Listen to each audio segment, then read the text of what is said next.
Alright, ladies and gentlemen, I'm here on that show, and I'm here to talk about some MLB, talking about the latest MLB news. So we're going to it. So the first thing I want to talk about from yesterday, I might do another MLB news later today if there's a lot more news and rumors that come out.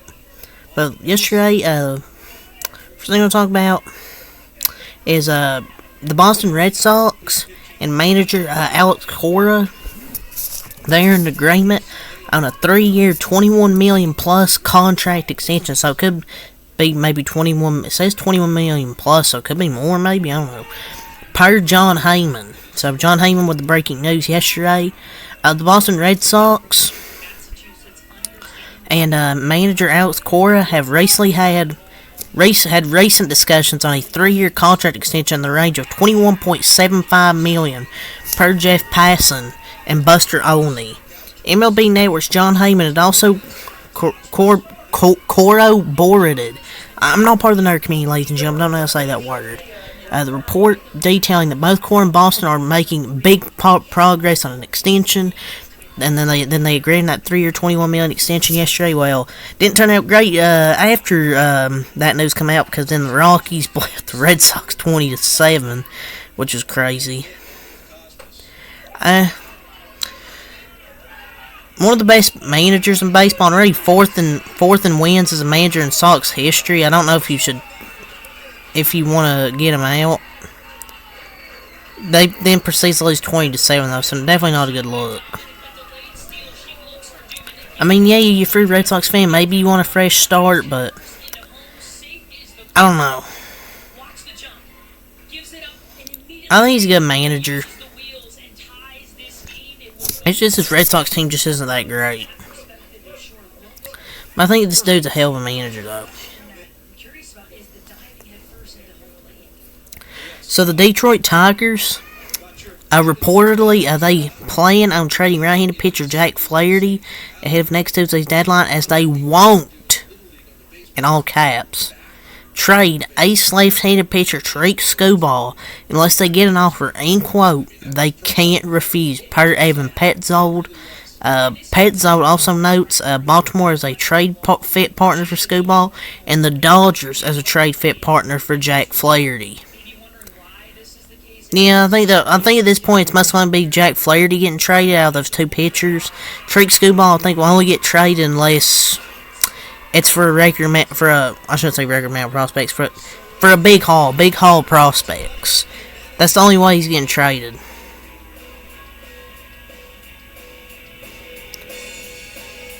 And Jack Flaherty's having a good season. He has 2.5 WAR this season. He's having the second best season of his career.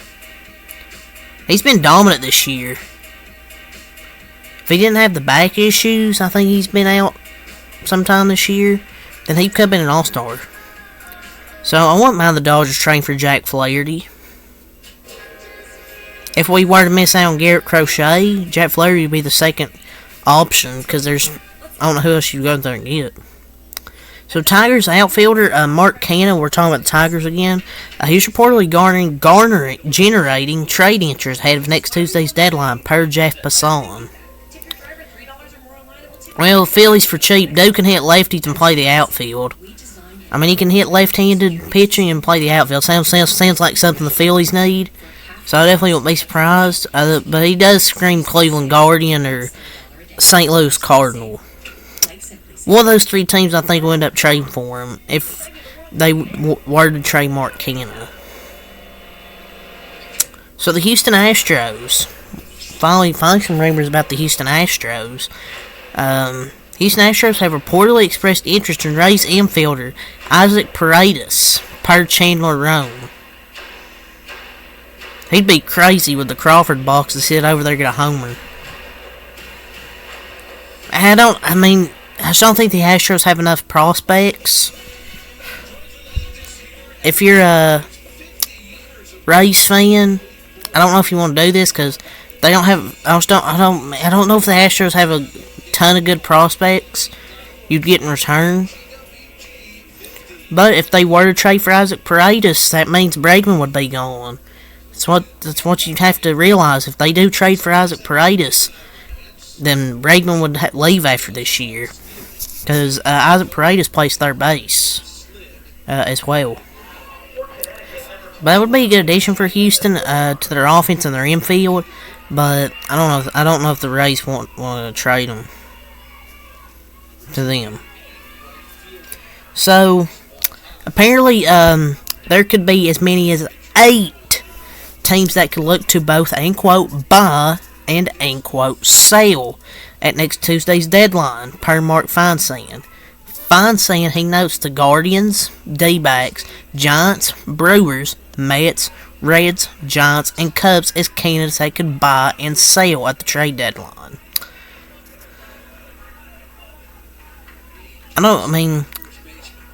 Why would Cleveland sell? Because they're one of the top teams record-wise in the American League. I know they haven't been playing as well as they did at the start of the season. But why would Cleveland sell? Well, they do have one of the worst owners. You want to spend money. Front office overrated their prospects. Some of them. But I feel like the Giants might sell. But who are you going to sell, though? And 6 games under 500 can't really buy your season. They're basically cooked. There's going to be a lot of teams I feel like that they could buy.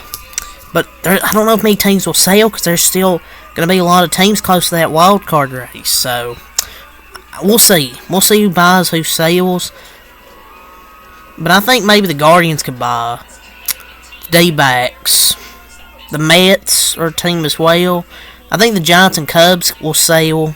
A team that's not listed here, the White Sox, they're always going to be sellers. So, yeah, it's going to be interesting with the trade deadline for sure. So, the New York Yankees, they reportedly have, unquote, concerns about how Jazz Chisholm Jr.'s personality would fit inside their clubhouse. A league source told ESPN's Jorge Castillo. For reference, the Yankees traded for, remember when they traded for Aroldis Chapman while MLB investigated a domestic abuse incident and continued employing Domingo Germán after being suspended by the MLB, so it's kind of hypocritical from the New York Yankees. They're concerned about his personality that won't fit inside the clubhouse, but yeah, remember they traded for Chapman. He had that domestic abuse incident, or not, he was being investigated for it. Let me backtrack there. It was a investigation, and Domingo Germán got suspended, but they employed him, so kind of hypocritical from the New York Yankees. And Yankees requirements, I guess, being a wife beater. But firm personality, no. Yankees, they can't have that. And it's like, the delusion? Yeah, delusion for the Yankees. And don't forget, no beards, because they're a classy team and can't have beards. It's like, who cares? He has a fun personality. But God forbid he has a fun personality and it doesn't work, and it doesn't fit their clubhouse. Yeah, you want to be boring? You want to be a boring clubhouse where your team sucks? I'm not saying Jazz Chisholm's going to help their team automatically win.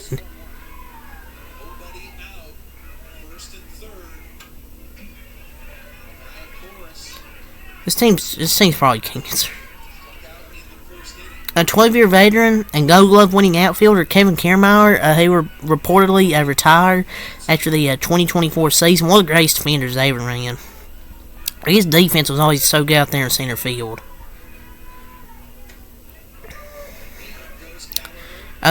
This is some sucky news here. Milwaukee Brewers all-star outfielder Christian Yelich, he might require season-ending back surgery.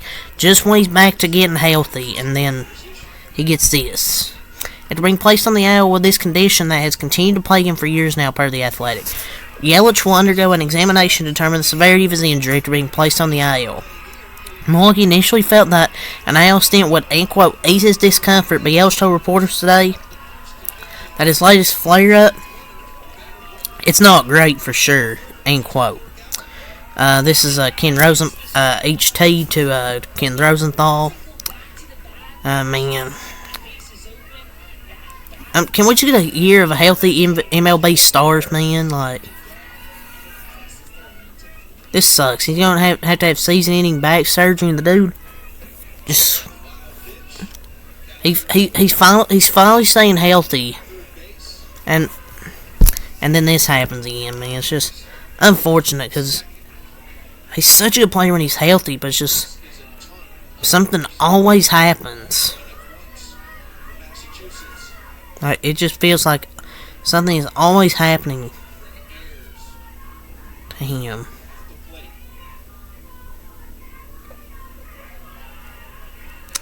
So per John Morosi, the Yankees and Mariners are among the suitors for Jonathan India. Oh yeah, because this will totally help these two teams. It seems like a type of Mariners move. It feels like they've been trying to trade Jonathan India forever. Yeah, it seems like a Mariners move. They'll just release him within like 2 years. Oh, is this the dagger eye move? India better get ready to say goodbye to any hitting skill he has if he's going to trade us to the Mariners.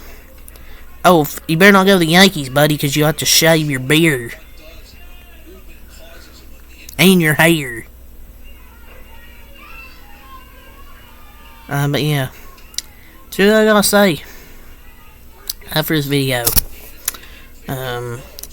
There's a lot more. If there's any more, like a lot of news and rumors today, I'll do another MLB video. If not, then this will probably be it. Besides the Dodgers game today. So, yeah, until next time I'm out. Peace.